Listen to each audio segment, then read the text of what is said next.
వర్గాలందరూ అలాగే వైఎస్ఆర్ కాంగ్రెస్ పార్టీని అభిమానిస్తున్నారని అనుకుంటున్నా. వైఎస్ఆర్ కాంగ్రెస్ పార్టీ లేదా జగన్మోహన్ రెడ్డి గారు ఈ 5 ఏళ్ల పాటు ఎవరినైతే ఏ వర్గాలనైతే కాసుకున్నారో, ఏ వర్గాల దీన్ని అభ్యున్నతికి పాటుపడుతూ వచ్చారో, రాష్ట్ర అభివృద్ధితో పాటు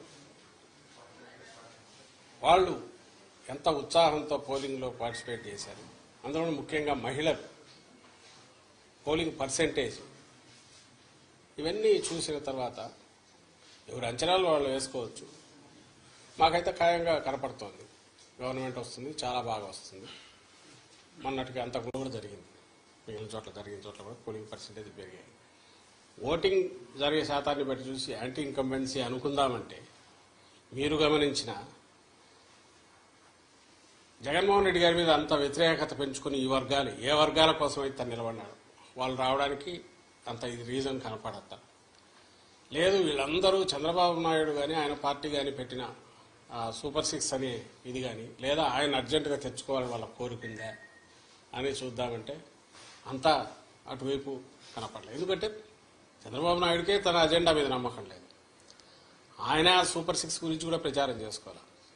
ఆయన ఎంతసేపు ఉన్నా జగన్మోహన్ రెడ్డి గారి మీద వ్యక్తిగతంగా దాడులో లేదా వివేకానంద రెడ్డి హత్యను ఇంకా గొడ్డలు ఎనడము, ఇంకోటి కుటుంబం దీన్ని వాళ్ళకి సంబంధించిన కుటుంబ సమస్యల గురించి తీసుకొచ్చి పెట్టడము, లేదు లాస్ట్లో ల్యాండ్ టైటిలింగ్ యాక్ట్ అని ఇంకోటి తీసుకొచ్చి ఒక అర్థం లేని ఇది దేన్నైతే వాళ్ళు ఆ రోజు సపోర్ట్ చేశారో, దేన్నైతే ఈరోజు ఐ థింక్ నీతి ఆయోగ్ వాళ్ళ దాంట్లో కూడా ఉంది, దాన్ని ఒక ఇష్యూ కింద చేసి ఆయన ఇచ్చిన హామీలే గట్టిగా చెప్పుకోలేని వచ్చాడు. ఎందుకంటే ఆయనకే నమ్మకం లేదు. ఇంతకుముందు కూడా చెప్పాం, అది హామీలను అమలు చేస్తాడే నమ్మకం జనానికి లేదని, ప్రజలకు లేదని. అది ఆయనకు అవగాహన ఉంది కాబట్టి అది వదిలేసి కేవలం వైఎస్ఆర్ కాంగ్రెస్ పార్టీని లేదా వైఎస్ఆర్ కాంగ్రెస్ పార్టీ నాయకులను, అందరికంటే ముఖ్యంగా జగన్మోహన్ రెడ్డి గారిని వ్యక్తిగతంగా దూషిస్తూ మొత్తం వాళ్ళ క్యాంపెయిన్ అంతా దాంట్లో నడిచింది. సో ఆ నేపథ్యంలో ప్రజలు ఆయన ఇచ్చిన హామీల మీద నమ్ముకొని వచ్చింటున్నారనడానికి అది కనపడట్లా. ఉంటే ఆయనే చెప్పేవాడు దాని గురించి, వాళ్ళు దాని గురించి మాట్లాడేవాడు. వేరే మా నాయకుడు ఆయన మొత్తం ఒకే థీమ్ మీద మీరు గమనిస్తే ఈ 5 ఏళ్ల పాటు తాను రాష్ట్ర అభివృద్ధికి సంక్షేమం ద్వారా లేదా మొత్తం డీసెంట్రలైజేషన్ ఆఫ్ పరిపాలన సుపరిపాలన అందించడం ద్వారా తాను ఏం చేశాడో ఇవే చెప్పాడు. ఇవి కంటిన్యూ కావాలా అనుకుంటే నన్ను దీవించండి అని అడిగాడు. ఈ థీమ్ బలంగా కంటిన్యూస్ జనంలోకి వెళ్తూ వచ్చింది. మేము ఎప్పుడు చెప్తుండేవాళ్ళం కదా, 87% లబ్ధిదారులు ఏదో ఒక రూపంలో బెనిఫిట్ పొందిన వాళ్ళందరూ అవును ఇది నిజం అనుకున్నారు. కరెక్టే కదా, ఇది కంటిన్యూ అయితే మా బతుకుల్లో ఇంకా మెరుగైన మెలుపు వస్తుంది, మేలు మలుపు వస్తుంది, ఇంకా వెలుగు పెరుగుతుంది, కుటుంబం అభివృద్ధి జరుగుతుంది అని వాళ్ళు నమ్మారు. ఏదైతే హోప్ పెట్టుకున్నామో వాళ్ళు ఓన్ చేసుకున్నారు ఈరోజు. అది కనపడుతుంది. అంటే మా దాంట్లో ఇది క్రిస్టల్ క్లియర్గా ఒక వ్యాలిడ్ రీజన్ కనపడుతుంది. నాకు టీడీపీ వైపు నుంచి ఒక్క రీజన్ చెప్పండి, మేము మీడియానే అడుగుతున్నా, ఇదిగో ఈ రీజన్ వల్ల వీళ్ళకి వచ్చి ఉండొచ్చు కదా అని అనుకోవడానికి ఒక్కటి చెప్పండి. అప్పుడు ఇదే వస్తుంది. అయినా సరే వాళ్ళు బింకంగా ఏదన్నా అనుకుంటే ఆయన చంద్రబాబు నాయుడు గారిని చూస్తే మీకే తెలుస్తుంది. ఆయన ఈ మధ్య మామూలుగా అయితే ఆయన బయటికి రాగానే ఎన్నికలు రాగానే 2000 చూపించి విక్టరీ సింబల్ ఏదో చూపించాల్సిన ఆయన అది చేయట్లా. ఆయనకు డౌట్ వాళ్ళకు తెలుస్తోంది. It is well return on the wall. రేపు June 4th దీంట్లో కౌంటింగ్లో రాబోతోంది. అది దానికి సరైన కారణం ఉంది. ఓ సీరియస్ పాలిటిక్స్ చేసే లీడర్కు జనం అభిమానిస్తారు, ఆదరిస్తారు, హక్కున చేర్చుకుంటారనే నమ్మకం ఈ ఎన్నికల్లో కలుగుతుందని మేము భావిస్తాం. సార్, మీరు మొదటి నుంచి చెప్తున్నట్టే పల్నాడు జిల్లాలో కావచ్చు, లేదా రాయలసీమ జిల్లాలో కొన్ని ప్రాంతాల అల్లర్లపైన కేంద్ర ఎన్నికల సంఘం సీరియస్ అయింది. మీరు మొదటి పోలీసులు పాత్ర ఇందులో ఉందని చాలా క్లియర్గా చెప్తున్నారు. కేంద్ర ఎన్నికల సంఘం వారిపైన కూడా వెయిట్ వేసిందని ఎట్లా చూస్తారు?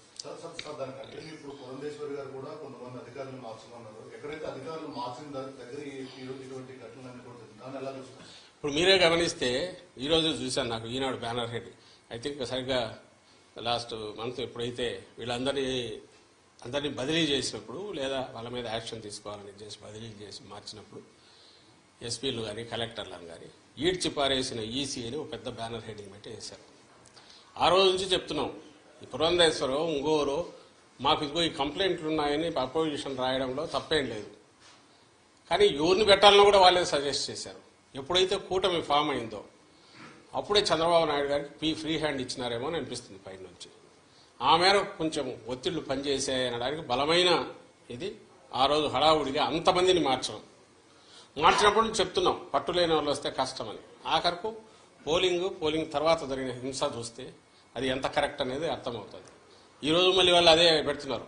పాయింట్ వచ్చి ఎక్కడైతే అధికారులు వాళ్ళు కదిలించి రకరకాల కారణాలు చూపి చేయించుకున్నారో అక్కడే ఇవి జరగడం అంటే వాళ్ళని పెడితే మరి వీళ్ళు ఏజెంట్ల కింద పనిచేస్తారు కదా అని అనుకుంటే ఈ మాత్రం ఇది కూడా జరిగేది కాదు ప్రికాషన్ తీసుకుంటే.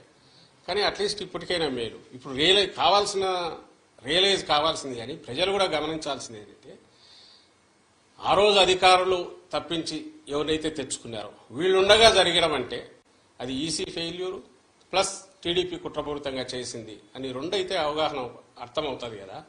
ఈ నేపథ్యంలో మళ్ళీ వేటు అని చెప్పి ఈరోజు వాళ్ళు చేసేసి ఏదో తమ ప్రతిభనో లేకపోతే టీడీపీ చాలా నిష్పాక్షికంగా ఉందో లేదా ఈసీ నిష్పాక్షంగా వ్యవహరించిందో అన్నట్టు ఈ పత్రికల్లో దాన్ని ఉపయోగించుకుని బ్యానర్లు పెట్టడమే ఆశ్చర్యంగా ఉంది. ఏదైతే మేము చెప్తూ వచ్చామో అదే జరిగింది.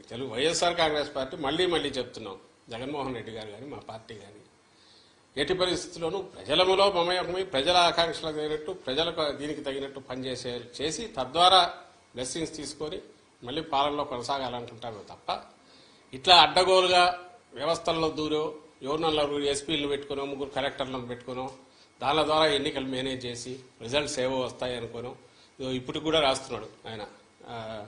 ఆశ్చర్యం వేస్తుంది. ఈ ఆఫీసు ఏదో అప్గ్రేడ్ చేయొద్దు మొన్న రాశాడు. ఇది పథకాలు ఆపేసి కాంట్రాక్టర్లకు బిల్లులు పే చేస్తున్నారు. అసలు ఏమనుకుంటాడో అర్థం కావట్లేదు ఆయన చంద్రబాబు నాయుడు. అధికారం లేక ఆల్రెడీ వచ్చేసాను అనుకుంటున్నాడు. మధ్యలో 5 ఏళ్ళు గ్యాప్ వచ్చినా కూడా తనకుంగా ఇది దిగినట్లేదు. ఇది కూడా ఈ ఆఫీస్ ఇదేమో పంచాయతీ ఆఫీసా స్టేట్ గవర్నమెంట్ అంటే? పంచాయతీ ఆఫీసు ఇంకో దగ్గర ఎక్కడ మారుమూల తెలియని దీంట్లో ఏ కనెక్టివిటీ లేని చోట ఏదైనా ఫైళ్లు తారుమారు అది అనుకోవచ్చు. ఒక గవర్నమెంట్ అనేది అది ఎవరైనా ఉండొచ్చు. రికార్డులన్నీ మాయమైపోతున్నాయి. ఈ ఆఫీస్ అప్గ్రేడ్ చేయొద్దు అంటే ఏదో ఈయన వచ్చేస్తున్న ఇంప్రెషన్ ఇస్తా స్టేట్మెంట్లు ఇవ్వడము లేదా గవర్నర్ కొందరికి లెటర్లు రాయడము. ఏమాత్రం ఆయన ధోరణి మారలేదు ఈ ఎన్నికలు అయిపోయిన తర్వాత కూడా అనేది అర్థమవుతుంది.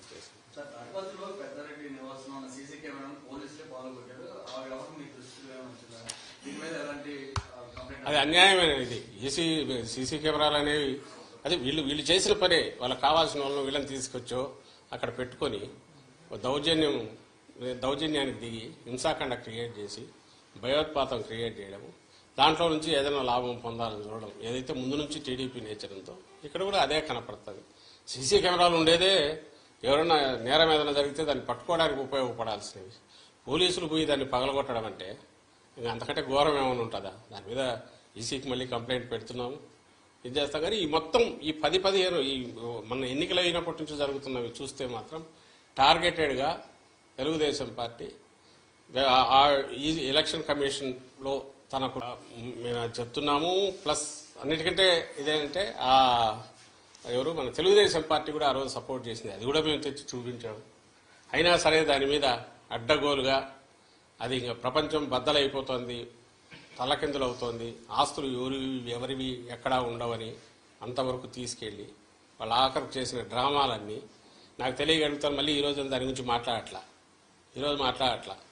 అయిపోయింది వాళ్ళ పని. దాని పని దాంట్లో 2 తెలుస్తాయి. నేను ఇంతకుముందు అన్నట్టు వాళ్ళు ఇచ్చిన ప్రామిసుల మీద వాళ్ళకు నమ్మకం లేదు. వాళ్లను జనం తెలుగుదేశం పార్టీని నమ్ముతున్నారనే నమ్మకం కూడా వాళ్ళకు లేదు. బెదరగొట్టడం ద్వారా ఏదో చేయాలని, భయపెట్టడం ద్వారా ఏదో జరగబోతుంది చేయాలని ల్యాండ్ టైటిలింగ్ యాక్ట్ అనేది అది వచ్చేసింది. అది వస్తే మీ బతుకులన్నీ ఇదైపోతాయి, మీ ఆస్తులు మీవి కాదని ప్రచారం చేయాలని చూశారు. ఆ నెగటివ్ దాంట్లో పడి వాళ్ళు కొట్టుకుపోయినారు. దాని రిజల్ట్ ఏదన్నా ఉంది అంటే అది తెలుగుదేశం పార్టీకి నష్టం జరిగింది అనేది పోలింగ్ చూస్తే అర్థమవుతుంది. ఈరోజు ఆఖరికి అర్థమైందిగా. అంటే నీతి ఆయోగ్ వాళ్ళే ఆర్టీఐ యాక్ట్ కింద ఎవరో పెడితే క్లారిఫికేషన్ ఇస్తే దాన్ని వాళ్ళు కూడా మేము సపోర్ట్ చేస్తున్నాం మంచి ఇదని వాళ్ళు అన్నారు.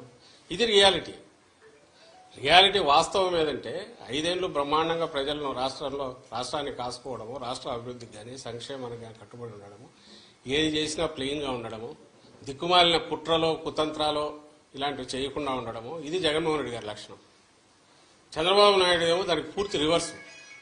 ఆయన ఏది చేసినా దాన్ని ఓ పీక్కు తీసుకెళ్లి గోబెల్స్ తరహాలో ఒక అబద్ధాన్ని పదే పదే చెప్పి అది నిజమని నమ్మించి ఆ ప్రాసెస్లో తను బయటపడాలనుకుంటాడు. బయటపడడం కాదు, మునుగుతాడని ప్రతిసారి రుజువు అవుతున్నా కూడా ఆయన అదే ప్రయత్నం చేస్తాడు. ఇప్పుడు కూడా దానికే పోయాడు. అంతకంటే ఫార్స్ ఏది ఉండదు ల్యాండ్ టైటిలింగ్ యాక్ట్ మీద అతను ఆడిన డ్రామా. ప్రతి ఒక్కరికి తెలుసు ఈ బిల్డింగ్ ఎవరిదో రెంట్కి తీసుకున్నావు, వాళ్ళ ప్రకారం ఈయన భయపడి ఉండాలి. ఆ పక్కన పొలం ఉంది, వాళ్ళు భయపడి ఉండాలి. ఇంకో పక్క ఎవరు భయపడతారు? ఎవరి ఆస్తులకు ప్రమాదం వచ్చింది? ఏమీ రాలే. అయినా సరే ఈయన క్రియేట్ చేసిన ఒక ఫాల్స్ దీన్ని అబద్ధాన్ని పదే చెప్పేసి రాష్ట్రం అంతా అతలాకుతలం అయిపోతున్న ఇంప్రెషన్ తీసుకొచ్చి ఆ దీంట్లో జరిగింది ఏదే అంటే తనే కొట్టుకుపోయినాడు. అది రేపు June 4th తెలుస్తుంది. ఇలాంటి ఫార్సికల్ దీనివల్ల ఇంకో దానివల్ల ఏం కాదు అని ప్రజలకు ఏదన్నా కావాలంటే సీరియస్ పాలిటిక్స్ చేస్తేనే వాళ్ళ పాలిటిక్స్ చేసిన వాళ్ళకి కానీ ఆ పార్టీకి కానీ జనం బ్లెస్సింగ్స్ ఉంటాయి. ప్రజలకు కావాల్సింది కూడా అలాంటిదే తప్ప ఇలాంటి పబ్లిసిటీ ఏమంటారు దాన్ని ఏమంటారు మీడియా చేతిలో ఉందనో మౌత్ పబ్లిసిటీ దీని ద్వారానో కేవలం అబద్ధాలు ప్రచారం చేయడం ద్వారా ఎలాంటి ఇది ఉండబోదు, ప్రయోజనం ఉండబోదని ఈ ఎన్నికల్లో అది కూడా ఒకటి రుజువు అవుతుంది.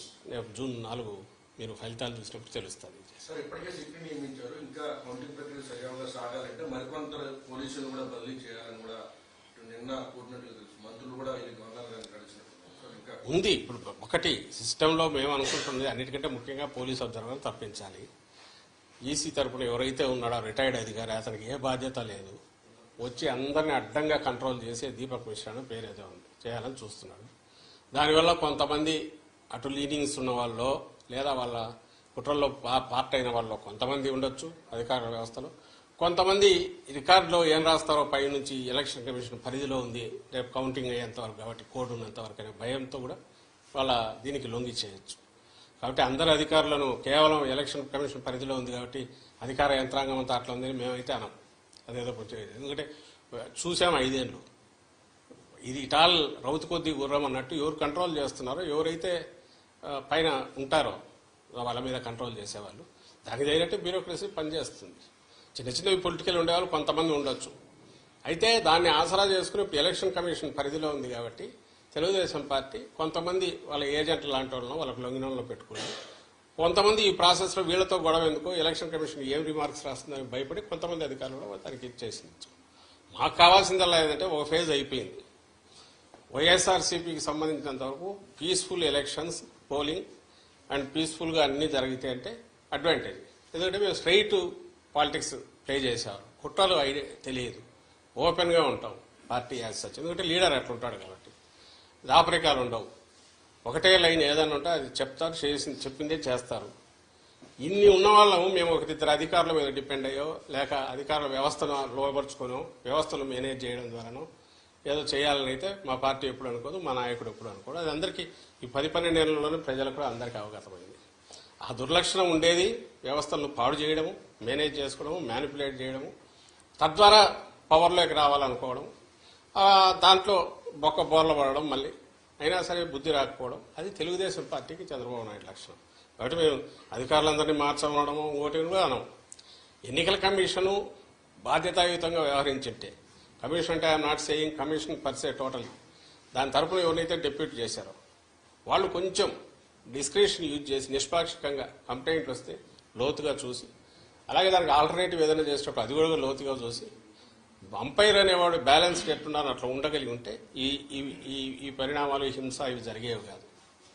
ఇప్పటికైనా అలాంటివి జరగాలంటే ఆ పోలీస్ అబ్జర్వర్ను మార్చాలనేది మా విజ్ఞప్తి. ఆల్రెడీ అది కూడా ఎలక్షన్ కమిషన్ పంపించాం, ఈ రోజు కూడా మళ్ళీ పెడుతున్నాం. అది జరిగితే మిగిలినవన్నీ గాడిలోకి అవే పడతాయి. అండ్ కౌంటింగ్లో అట్లా మాది శక్తివంతమైన పార్టీ, గట్టిగా ఉంటారు, అందరూ ఏజెంట్లు ఎక్కడికెక్కడ కూర్చుంటారు. మేమే అధికారాన్ని నమ్ముకొని దాని ద్వారా ఏదో చేయాలనుకునే వాళ్ళం కాదు. పార్టీ వ్యవస్థాగతంగా ఉంది, కింద అభ్యర్థులు స్ట్రాంగ్గా ఉన్నారు కాబట్టి అక్కడ ఏదో జరుగుతుంది ఇదేం మాట్లేదు. దాన్ని ఎదుర్కోలేనంత దీంట్లో వీక్ దీంట్లో కూడా పార్టీ లేదు. ఓన్లీ థింగ్ ఈజ్ దానికి అవకాశం లేకుండా చేయడం అనేది ఎన్నికల కమిషన్ బాధ్యత. అది ఆ బాధ్యత సక్రమంగా నిర్వర్తించాలని అయితే మేము కోరుకుంటాం.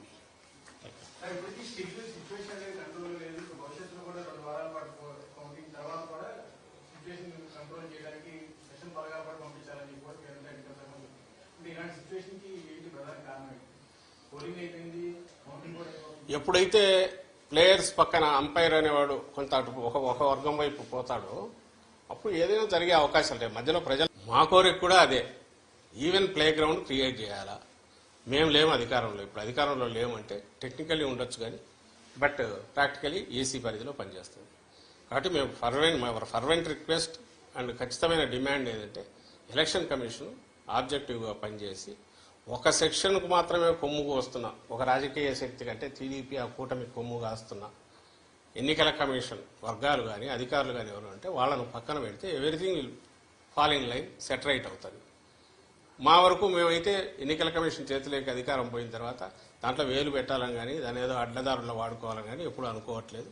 గతంలో అనుకోలే, ఇప్పుడు అనుకోవట్లా. కాబట్టి మాకు నిష్పాక్షికంగా ఉండే ఎన్నికల కమిషన్ ప్రతినిధులు ఇక్కడ ఉంటే everything will fall in line, అంతా బాగానే జరుగుతుంది. అప్పుడు అవసరం ఉండకపోవచ్చు, ప్రికాషనరీ దీని కింద ఫోర్సెస్ ఉండాలని వాళ్ళు అనుకోవచ్చు. మొన్న జరిగిన దాన్ని బట్టి నేనైతే అవసరం ఉంటుందని అనుకోవట్లా. ఏది నిష్పాక్షికంగా ఎన్నికల సంఘం వ్యవహరిస్తే అవసరం వస్తుంది అయితే అనుకోవట్లేదు. అంటే ఫలితాల కోసం అంతా ఎదురు చూస్తున్నారంటే ఏ రీజన్ నుంచి మీకు ఎక్కువ మద్దతు వచ్చేటువంటి అవకాశం ఉండాలంటే అంచనా ఉంది? చెప్పాం కదా, కుప్పం నుంచి ఇచ్చాపురం వరకు మొత్తం జగన్మోహన్ రెడ్డి గారి పాలనలో ఏ కాన్స్టిట్యుయెన్సీలో ఏ నియోజకవర్గంలో ప్రయోజనం అందలేదో చెప్పండి. ఒకవేళ క్యాస్ట్ పరంగా పలానా క్యాస్ట్కి అందలేదని చెప్పండి, లేదా ప్రాంతం వైజ్ పలానా ప్రాంతంలో అందలేదని చెప్పండి. లేదు కదా, యూనిఫామ్గా సాచురేషన్ బేసిస్ మీద కింది నుంచి పై వరకు ఉత్తరాంధ్ర లాస్ట్ ఇచ్చాపురం వరకు అందరికీ ఒకే యార్డ్ స్టిక్తో ఒకే కొలమానంతో అన్ని ప్రయోజనాలు అందాయి. అన్ని ప్రాంతాల్లో ఈ ప్రయోజనాలు అందుకున్న వాళ్ళు కానీ లేదా అడ్మినిస్ట్రేషన్ పరంగా కింది వరకు డోర్ టు డోర్ దీనికి అది డోర్ స్టెప్ అడ్మినిస్ట్రేషన్ తీసుకెళ్లడంలో కానీ యూనిఫామిటీ ఒకే రకంగా జరిగింది. కాబట్టి ఆదరణ కూడా అన్ని వైపుల నుంచి అదే రకంగా ఉంది, ఇంక్లూడింగ్ కుప్పంతో సహా. అక్కడ కూడా బలమైన మంచి దీంతో మా పార్టీ గెలవబోతుంది అనేది మాకు కనపడుతున్నది, ఇప్పుడు కనపడుతున్న సూచన. మిగిలిన చోట్ల కూడా అట్లే ఉంటుంది. ఎక్కడైతే లోకల్ కారణాల వలన సరిగా ఎలక్షనీరింగ్ సరిగా ఇది కాక చేసుకోలేకను అభ్యర్థులు దీంతో రకరకాల కారణాలతో చిన్నవి అంటే అక్కడక్కడ ఉండొచ్చు. కానీ ఓవరాల్గా అయితే సేమ్ యూనిఫామ్ ఇది జగన్మోహన్ రెడ్డి గారి ఓటు ఏదైతే ఉందో, వైఎస్ఆర్సీపీ స్ట్రాంగ్ ఓటు ఏదైతే ఉందో, మా పార్టీ హామీలన్నీ నిలబెట్టుకోవడము లేదా అంతకంటే మెరుగ్గా జీవన ప్రమాణాలు పెంచడము అని అలాగే సుపరిపాలన అందించడం, ఈ ప్రాతిపదిక మీద చూస్తే ఆ బేస్ ఏదైతే స్ట్రాంగ్ ఇది ఉందో అది ఓవర్వెల్మింగ్గా వెల్లువలాగా ఓట్ల రూపంలో ప్రో ఇన్కంబెంట్ ఓట్ల రూపంలో వచ్చిందని మేము భావిస్తున్నాం. అది కనపడుతోంది. మీకు కూడా నేను ఇంతకుముందు చెప్పిందే, పర్సంటేజ్ ఆఫ్ ఓట్స్ పెరగడం, గంటలు వెయిట్ చేయడం, అలాగే మహిళలు బాగా ఎక్కువ మంది వచ్చి చేయడం, వేరే ఊరు నుంచి ఎవరెవరు వచ్చేస్తున్నారు. ఎవరు వస్తారో బస్సుల్లో వచ్చే వాళ్ళంతా ప్రయోజనాలు పొందిన వాళ్ళు, పథకాలు తీసుకున్న వాళ్ళు, బెనిఫిషియరీస్, వాళ్ళ కుటుంబాల్లో పిల్లలు మంచి చదువులు చదువుతున్నందువల్ల, లేదంటే వాళ్ళ తల్లికి తండ్రికో పెన్షన్ నెల ఫస్ట్ కంతా జగన్మోహన్ రెడ్డి గారి పుణ్యం, ఇది పుణ్యమాని ఈ గవర్నమెంట్ మా వైఎస్ఆర్సీపీ ప్రభుత్వం పుణ్యమాని వాలంటీర్ తీసుకెళ్లి ఇవ్వడము. అంటే ప్రతి వాళ్లకు ఒక జగనన్న ఉన్నాడు, ఈ ప్రభుత్వం ఆడుంది, మాకేం పర్లేదు, మేము ఎక్కడైనా పోయినా పని చేసుకున్నా అని చెప్పి దూర ప్రాంతాలకు పోయిన వాళ్ళు మెరుగైన వేతనాల కోసం దీనికోసం వాళ్ళందరూ కూడా ఇటు అదే పనిగా రావడం, అదంతా మీ మీడియాలో వచ్చినవే, ఓవర్వెల్మింగ్గా బయట నుంచి వచ్చారని అక్కడి నుంచి వచ్చి. ఇవన్నీ కూడా రెండే కారణాలు ఉండాలి. ఒకటి, కొనసాగుతున్న పథకాలు ఇవి రావాలి, ఇవి వస్తే సేఫ్, మా బతుకులు బాగుంటాయి, సేఫ్గా ఉంటుంది అనుకోని ఉండాలి. లేదా చంద్రబాబు నాయుడు ఇచ్చిన ఫాల్స్ ప్రామిసెస్ అని నమ్మి ఉండాలి. మీలో ఎవరైనా నమ్ముతారా? ఆయన ఇచ్చిన ప్రామిసుల మీద ఆయనకే నమ్మకం లేనప్పుడు చంద్రబాబు నాయుడుకే జనం ఎవరు నమ్మినారు? ఎక్కడ డిస్కషన్ కూడా రాలే వాటి గురించి.